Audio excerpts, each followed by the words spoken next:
was on at that very moment was to say that the first reason that it was not possible for Cindamo to be removed to Italy was because of the Free Movement Directive, the EU Free Movement Directive, negotiated by Jack Straw, the current Justice Secretary.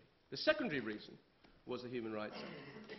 And I believe that you're quite wrong in suggesting that all the Human Rights Act does is import the Convention rights and therefore we need not worry about it, because the fact that we have a Human Rights Act which does not balance rights and responsibilities in the way that I believe it should has meant that as a consequence we don't get the leeway when these cases go to the European Court as other countries do when they have a written constitution. And I believe that we need a Bill of Rights which does balance rights and responsibilities and enables us to protect ourselves from the victims, from the perpetrators of serious crime and of terrorists. But my point was not actually about the mechanisms of the Human Rights Act, though I've no doubt we would like to talk about that all evening. My point was a much simpler one, which is that Gordon Brown made a promise which he knew he could not keep. There are 11,000 foreign national prisoners in our jails, 1 in 7 of the prison population. Brown knew that when he made the promise that he was going to remove all of these people, and he knew that under his own government's plans, only a minority of those were going to be deported from the country. He knew that at that very moment, such prisoners were actually being released onto our streets because there is insufficient prison space, or they'd come to the end of their sentences and they weren't being deported. Never mind what you think about whether they should be deported or not. Even if you think that our prison system is being run in the most wonderful manner, what does this tell you about the new Prime Minister who comes in and spins to the sun that he is going to remove every foreign national, achieves the headline he wants, but knows that it is impossible for him to achieve that objective? On that point. And I have 2 objections to what he did. Not only that he knew that it would not be possible, but also that he had stood as the new Prime Minister and said that he would put an end to spin. I believe that far from building a new politics, this Prime Minister has helped to preside over the corrosion of politics, because all that kind of thing does is to rebuild a cynicism in politics and in politicians and encourage people to believe that politicians simply do not mean what they have to say. And this manner in which he started went on when, of course, he started spinning other announcements, culminating most infamously in his trip to Iraq during the Conservative Party conference on the eve of the Conservative Party leader's speech, when he announced that there would be troop withdrawals from Iraq. It transpired very quickly that those announcements had already been made. But this was a Prime Minister who stood up and said that he was against spin and that he would make announcements to Parliament, that he believed in strengthening Parliament. And out he was, playing the old politics, playing up to the media, spinning the announcement, and he got the most terrible press for it, and he deserved to, because within weeks the new Labour Prime Minister had been undone. Do any of you know what Gordon Brown stands for? I have absolutely no idea what Gordon stands for. I have no idea what he wants to do to improve our country. I have no idea what his vision is, because his vision is only a single one. His vision is to be different from Tony Blair. And that's no vision at all for the leader of a country. It is an entirely cynical and hopeless vision that positions himself as a change, not the change the country needs, but simply as a change from his predecessor. On that point. And once he had called off an election, what were we left with? A Prime Minister who has nothing more to say to us. I could not possibly have confidence in the current government. Not because I disagree with so many of the policies that they promote. Not just because I think that they have presided over such incompetent management of our public services and our welfare state, ramping up public spending but failing to achieve the improvements as a result, but because they have presided over the most cynical spinning government that has been known in our recent history, indeed, I suggest, in our history at all.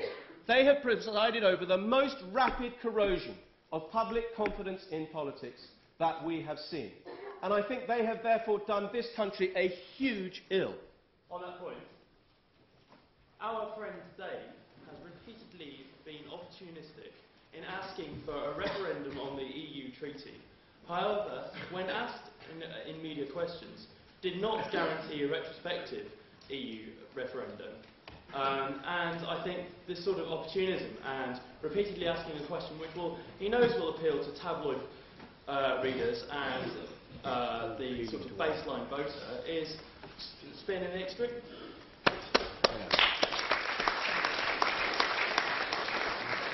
I'm so grateful to you for reminding me of a point I meant to make about another betrayed promise on the part of this Prime Minister.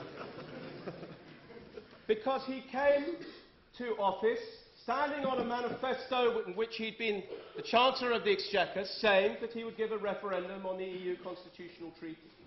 And now he has turned round to the public because it does no longer suit him to offer that referendum and has reneged on that promise. What does he think that does to his declared ambition to rebuild trust in politics? Today, the government has launched a new constitutional agenda, has said that there may be a written constitution in future. It's an interesting idea. No doubt we could all debate it until the cows come home. But the minister responsible for this ended up by saying he thought there would be a referendum on the matter. So it seems that we are to have a referendum on a written constitution which we haven't even seen yet, but we are not to have a referendum on the EU constitutional treaty, which referendum was actually promised by this government in its manifesto. I was saying that it's not just this government's fantastic... how very nice of you to write, my dear sir. My dear sir, you have now had 13 minutes. Please begin to wrap up. When the Speaker stopped me in my tracks today, he didn't say, my dear sir, he just said, sit down. And I was literally unable to deliver the last 3 sentences of my response to Jack Straw. It's very polite of you. Thank you very much indeed. It is not just this government's fantastic mismanagement of public services.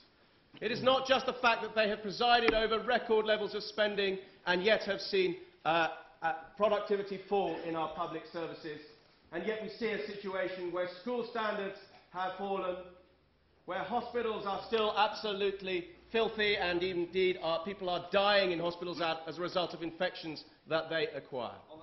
No, I'm running out of time. I'm so sorry, my dear sir.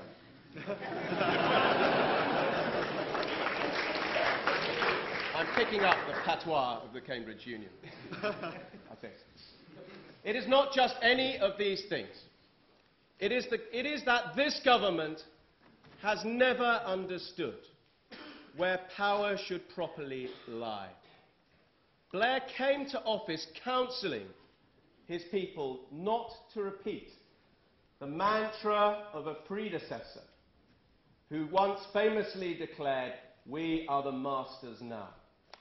Blair perhaps understood the dangers that can befall a socialist party of believing that they are the masters, that they are in office to control people, to run their lives, to dictate how they should live. I don't believe Brown does understand that.